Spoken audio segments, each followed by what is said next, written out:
Assembly నుంచి urea కొరతపై వ్యవసాయ కమిషనరేట్కి complaint చేయడానికి వినతి పత్రం ఇవ్వడానికి బీఆర్ఎస్ ఎమ్మెల్యేలు అంతా వెళ్తున్నారు. మాజీ మంత్రి హరీష్ రావు ఉన్నారు. కేంద్ర ప్రభుత్వం ఇవ్వకపోవడం వల్లే 3 లక్షల మెట్రిక్ టన్నుల కొరత విధించడం వల్లే ఈ సమస్య వచ్చింది. మీరు కేంద్ర ప్రభుత్వాన్ని టార్గెట్ చేయకుండా రాష్ట్ర ప్రభుత్వం మిస్ మేనేజ్మెంట్ అంటున్నారని కాంగ్రెస్ చెప్తుంది. ఇది కాంగ్రెస్ ప్రభుత్వం సిద్ధంగా లేకపోవడం వల్లనే ఇలా యూరియా కొరత వచ్చింది. గతంలో కేసీఆర్ గారు ఉన్నప్పుడు వేసవి కాలంలో మేము 30% బఫర్ స్టాక్ పెట్టేవాళ్ళము. 10 ఏళ్లలో బీఆర్ఎస్ ప్రభుత్వ హయాంలో ఎక్కడ కూడా రైతులు లైన్లో లేరు, చెప్పులు లైన్లో పెట్టే పరిస్థితి రాలేదు. ఇది కేవలం రేవంత్ రెడ్డి వైఫల్యం. రేవంత్ రెడ్డి చేతులు గాలినాక ఆకులు పట్టుకునే ప్రయత్నం చేస్తూ ఉన్నాడు.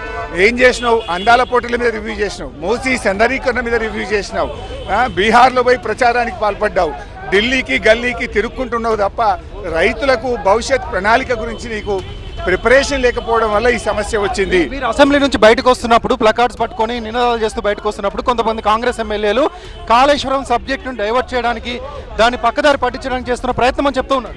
కాళేశ్వరం గురించి మాట్లాడడానికి మేము సిద్ధం. ఆల్రెడీ పీపీటీ పెట్టమన్నాం. నీ ప్రాధాన్యత ఏంది? వరద బాధితుల్ని ఆదుకోవడం మీద నీ ప్రాధాన్యతనా? యూరియా కొరతతో అల్లాడుతున్న రైతుల్ని కాపాడుకోవడం ప్రాధాన్యతనా? అంటే వరద బాధితుల్ని ఆదుకోవడం పక్కన పెట్టి కేవలం కాళేశ్వరం పేరిట బురద రాజకీయాలకు ముఖ్యమంత్రి ప్రాధాన్యత వహిస్తుండు. రాష్ట్రంలో లక్షలాది మంది ప్రజలు వరదలతో బాధపడుతున్నారు. లక్షలాది మంది రైతులు ఎరువులు దొరకక తిప్పలు పడతా ఉన్నారు. దాని మీద అసెంబ్లీ మాట్లాడాలి. కాళేశ్వరం ఇవ్వాలి కాకపోతే రేపు మాట్లాడు. ఎవరొద్దంటున్నారు? నీకు దమ్ముంటే మాకు పీపీటీ ప్రజెంటేషన్ 4 రోజులైనా కాళేశ్వరం మీద మాట్లాడదాం. దానికి మేము భయపడం. కానీ రైతులు ముఖ్యం. ఇలా నువ్వు రైతు బిడ్డ అని పోజులు కొడతావు కదా, పోజులు కొట్టుడు కాదు, రైతులకు చేతనైతే యూరియా అయ్యి. ఇలా రాష్ట్రంలో ఏ మండలంలో చూసినా రైతులు కన్నీళ్లు పెట్టుకుంటున్నారు. ఎద్దేడ్చిన వ్యవసాయం బాగుపడది, రైతు ఏడ్చిన రాజ్యం ముంగడబడదు అన్నట్టు రేవంత్కు రైతుల ఉసురు తగలక తప్పదు. మేమిప్పుడు వ్యవసాయ కమిషనరేట్ ముందు స్పష్టమైన హామీ ఇచ్చేదాకా బీజేపీ కాంగ్రెస్లు ఇద్దరు దొంగ నాటకాలు ఆడుతున్నారు. 2 పార్టీలు కలిసి రైతుల ఉసురు పోసుకుంటున్నారు. ఇలా బీజేపీ కాంగ్రెస్లు రాష్ట్ర రైతులకు సమాధానం చెప్పాలి. 2 పార్టీలు ఒకరి మీద ఒకరు నెపనెట్టుతూ ఇవాళ ప్రజల్ని రైతుల్ని ఇబ్బంది పెడతా ఉన్నారు. మేము రైతాంగానికి సమస్య తీరేదాకా బీఆర్ఎస్ పార్టీ రైతుల పక్షాన పోరాడుతుంది. ఓకే, నెక్స్ట్ అంటే ఏం చేయబోతున్నారు? ఇప్పుడు కమిషనర్కి చెప్తున్నారు ప్రతిపక్షంగా నెక్స్ట్ రైతుల కొరత, యూరియా కొరత అయితే తీవ్రంగా కనిపిస్తుంది రాష్ట్రం. అసెంబ్లీలో కూడా మొట్టమొదలు ఈ సమస్య మీదనే మాట్లాడాలి. వరద బాధితులు యూరియా గురించి మాట్లాడాలన్నదే మా డిమాండ్. ఇలా కాంగ్రెస్ పార్టీ ఎమ్మెల్యేనే చెప్పిండు కదా, ఏమని?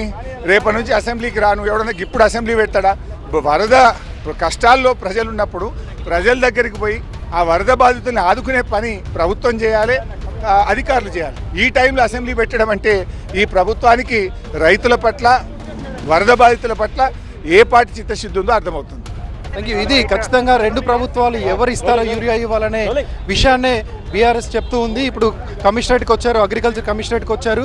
సమాధానం చెప్పాలి, స్పష్టమైన హామీ ఇవ్వాలి. రైతులకు యూరియా ఇప్పుడు ఇస్తారు, ఎంత ఇస్తారు, ఎక్కడ సప్లై చేస్తారు, దీనిపైన ఒక స్పష్టమైన హామీ వచ్చే వరకు మేము పోరాడుతూనే ఉంటాం. అవసరమైతే అగ్రికల్చర్ కమిషనరేట్ దగ్గరే బయట ఇస్తామంటూ కూడా బీఆర్ఎస్ ఎమ్మెల్యే చెప్తున్నారు. Vote studio.